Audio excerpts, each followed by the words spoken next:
In April 1981, rioting erupted suddenly in Brixton. The rioters were mainly black youths, many with a deep sense of grievance. Their target was a predominantly white police force.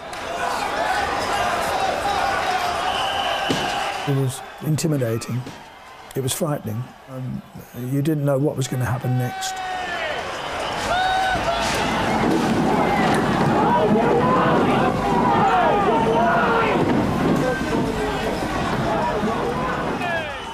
I was very, very surprised at the ferocity of the riots. I didn't believe that that sort of thing would happen in my country. On one day of rioting alone, at least 45 members of the public and nearly 300 policemen were injured. The last thing I wanted was, after it was over, to find a police officer hanging from one of the lampposts. The Brixton riots were not the first inner city disorders, but they were the first to get a political response. The Home Secretary, William Whitelaw, immediately summoned the Metropolitan Police Chiefs. The Commissioner leaned across the table and said the Home Secretary would like to come to visit Brixton. Mr Whitelaw said, I'll come about 5 o'clock. And the Commissioner said, yes, OK. And I just quickly whispered in the Commissioner's ear, no, please, the rioting might start at 5. So he said, well, it might start at 5. So Mr White said, well, I better come at 3 then. Whitelaw was accompanied by Timothy Raisin, the minister responsible for race relations. What you got was a very strong sense of enormous tension. You get a smouldering, the sort of aftermath of it. Obviously the police were on very high alert. I have seen enough damage to convince me that a serious breakdown of law and order occurred. I've also seen enough to convince me that the police have, in their very difficult task, and I want to say this again, again and again, deserve the support of every law-abiding citizen in this country. One of the interesting things about all this episode is that it was in fact the Home Secretary who made the running.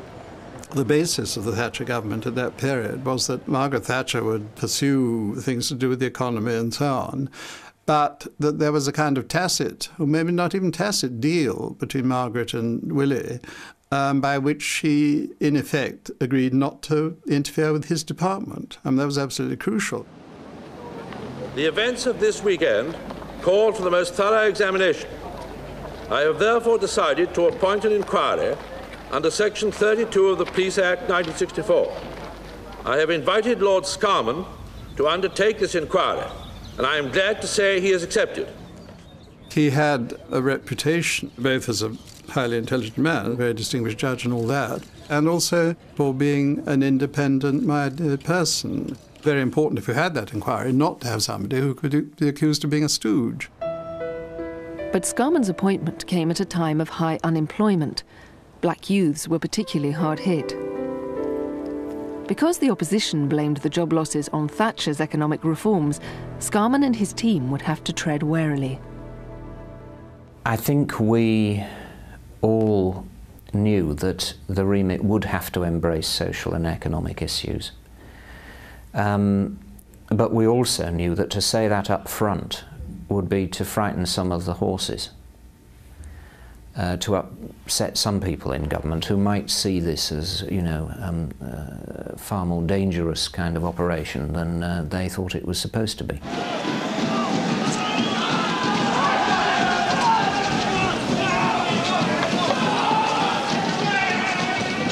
Only 3 months later, a weekend of rioting in Toxteth highlighted the fact that the government was facing a problem on a national scale.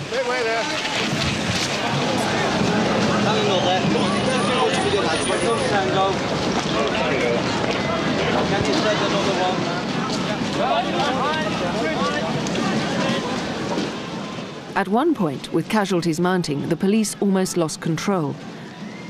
They were given permission to use CS gas, the first time it had been used on mainland Britain. The explosion of violence hadn't been predicted, hadn't been expected, which came with quite extraordinary ferocity. It shook certainly the political system in Whitehall and Westminster. Indeed, the Prime Minister determined to see Toxteth for herself and to talk to members of the local community at Liverpool City Hall.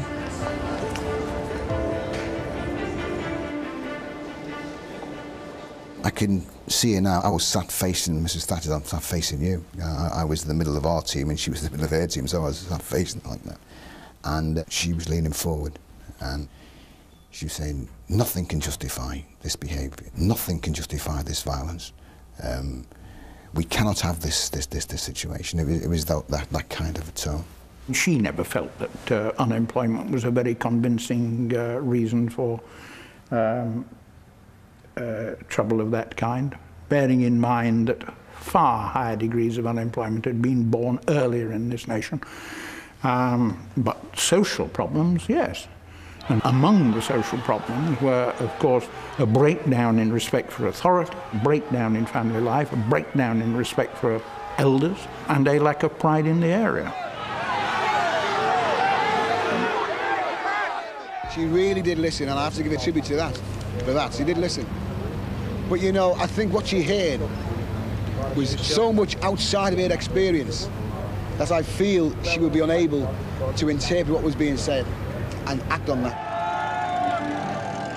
But Margaret Thatcher did act when she returned to London by sending a special task force to Liverpool, headed by the Environment Secretary, Michael Heseltine. David Edmonds, one of his top civil servants, was with him.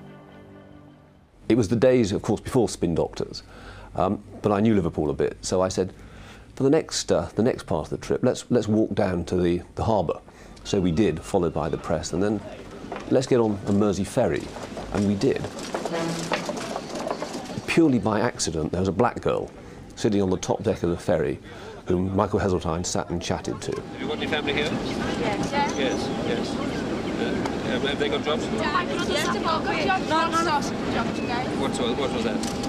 I don't know what it's doing, but it's off Mill Street. It's a job. It is a job, it's not a scheme. Yeah. The great luxury of what I've been given the opportunity to do by the Prime Minister is that I've got 2 weeks with a diary which is more or less empty.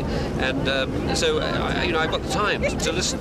Overall, I don't think that she had a tremendous view of Michael Heseltine as a politician of depth.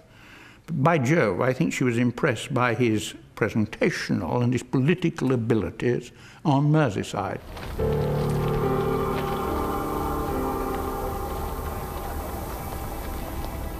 When we first went to the area of the riots, there was a lot of destruction. There were still smouldering timbers. There were people who came to talk to us who had bruises, cuts, who'd clearly been involved in it. Memorable occasion when Heseltine met black youths who had clearly been involved in the rioting. They said that they were discriminated against in terms of jobs and employment. They were discriminated against in terms of housing, and they were discriminated against by the police. Michael Heseltine allowed himself to observe the situation. He allowed himself to look at what was taking place. What do you make of all this? Well, that's not good news, is it? By any standards, that's 5 years that's been like that. I think he was visibly shocked, which contrasts with the view of Margaret Thatcher that there's no deprivation here. In London, Scarman was busy conducting his own inquiry into the causes of the Brixton riots. His official terms of reference meant that his main focus had to be on police behaviour and relations with the black community. One of the prime causes of discontent was saturation policing and the use of the notorious sus law to stop anyone thought to be acting suspiciously. Much of the criticism was levelled at young police officers. The majority they're youths, man. They're kids. They're not qualified police officers who can talk to people. They don't know how to talk to people. They're 18, 19, look what 18, 19, just come out cadet school. And they're going on taking show the power. Big blokes like them. Let's have respect, man. Of course. They don't show no respect. They don't show us no respect. How the hell are we going to show them any respect? My recollection is that the percentage of street robberies committed by black youths and men was something in the region of 80 to 90%. And the victims were mainly white. As they say, they're doing their job, yeah? But at the same time, I mean, you have to compromise in a sense where you can't harass people every day, day in, day out, because this skin is black. Are they really doing that? Are they really harassing people every day, day in, day out? Every day. Everybody will back me up. Everyone will back me about that.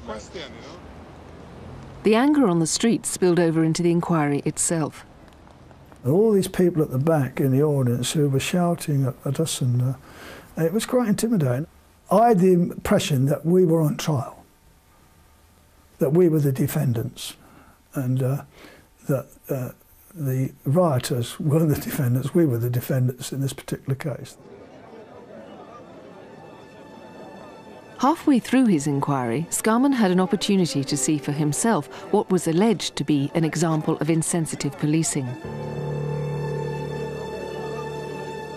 Officers had wreaked havoc whilst raiding 11 houses in Brixton in a fruitless search for bomb-making equipment.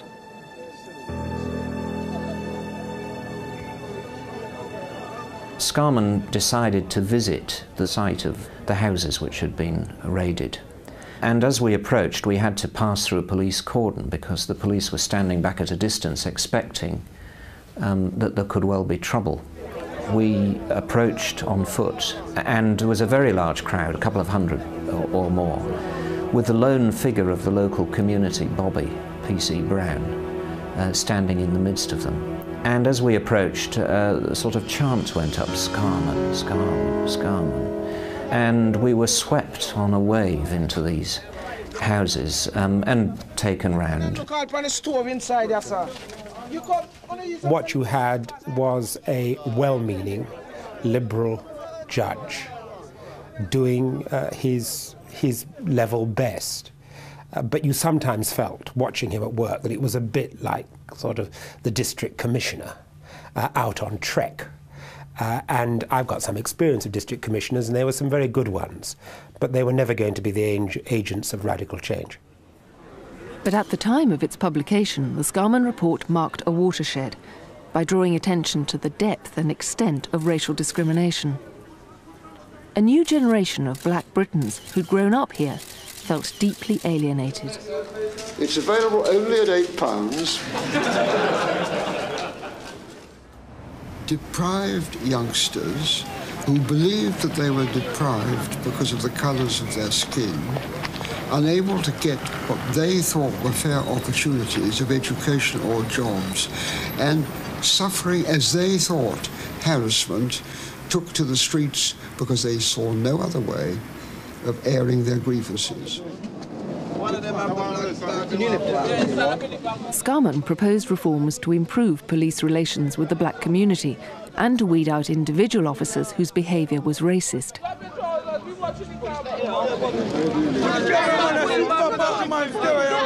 Nothing to say. He also identified more general racist attitudes among the police. Scarman did say that one had to look at the informal culture of the police and of other institutions, the canteen culture, for example, which is a powerful influence on the way people behave in practice.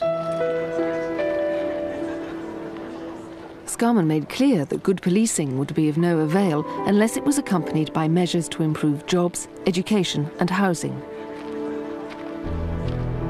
But politically, he was realistic.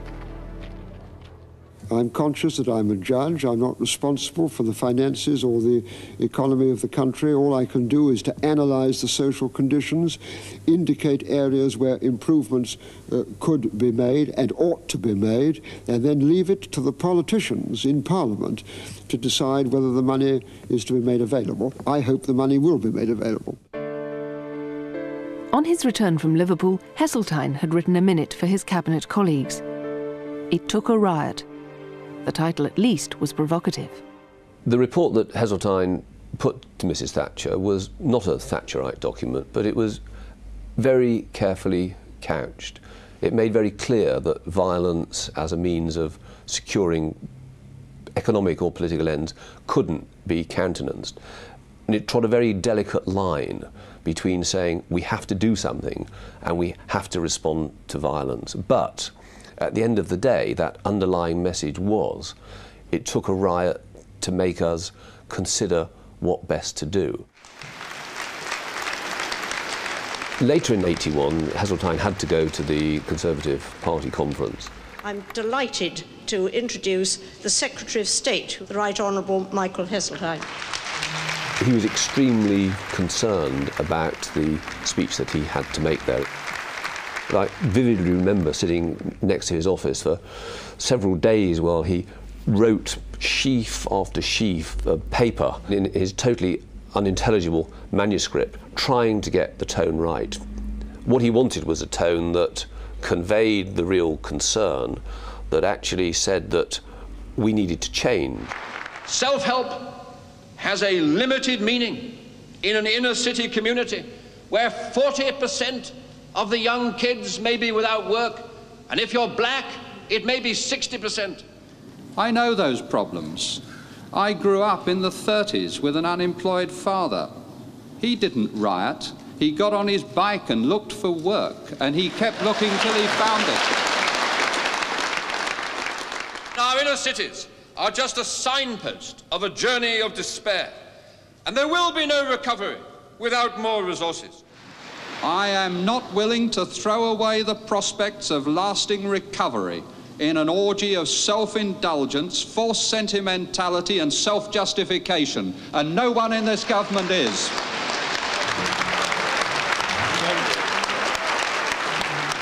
Tebbit was speaking for the government. Thatcher held firm to her economic reforms. This meant that the solutions advocated by both Heseltine and Scarman were not taken up wholeheartedly. I think it would be a mistake to think that money can solve the problems. Money can't buy either trust or racial harmony. The Thatcher government did very little in actually putting in real jobs, improving the housing, improving the quality of life for black people in Toxteth. As far as policing in London was concerned, some of Scarman's recommendations were accepted. There has been some change, certainly in the rhetoric of senior police officers, and indeed in terms of institutional change, the development of liaison committees.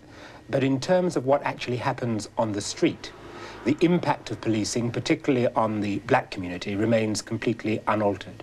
The same abuses occur, the same tensions exist, and indeed there's a growing alienation and bitterness. The Tottenham riot tonight, police say a revolver as well as a shotgun was used. London's top policeman has given notice that his men are ready to use plastic bullets and tear gas. The warning came after last night's frenzy of violence on a housing estate in North London, during which a policeman was hacked to death. The murder of PC Keith Blakelock, the only policeman to die during these inner-city disorders, remains unsolved. The horror of the violence and the fact that there were other disturbances that year led some people to fear that rioting was becoming a feature of British life.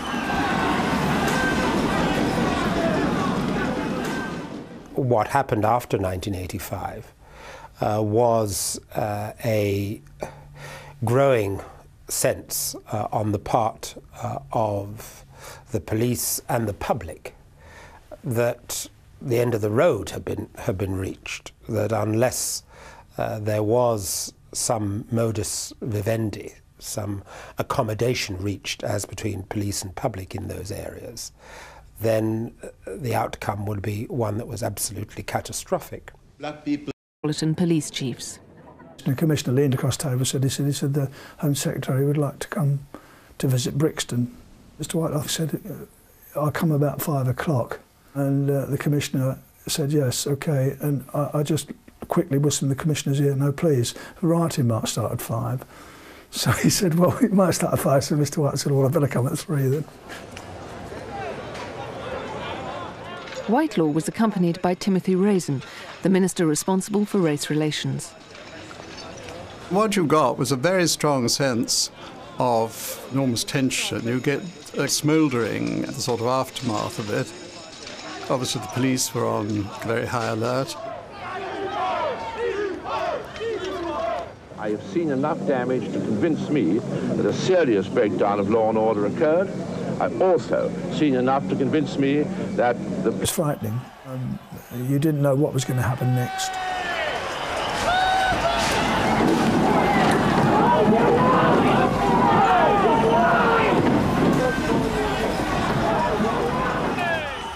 I was very, very surprised at the ferocity of the riots. I didn't believe that that sort of thing would happen in my country.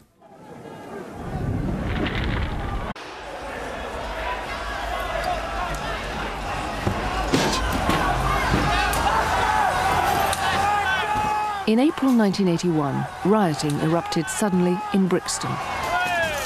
The rioters were mainly black youths, many with a deep sense of grievance. Their target was a predominantly white police force. It was intimidating. On one day of rioting alone, at least 45 members of the public and nearly 300 policemen were injured. The last thing I wanted was, after it was over, to find a police officer hanging from one of the lampposts. The Brixton riots were not the first inner-city disorders, but they were the first to get a political response. The Home Secretary, William Whitelaw, immediately summoned the Metropolitan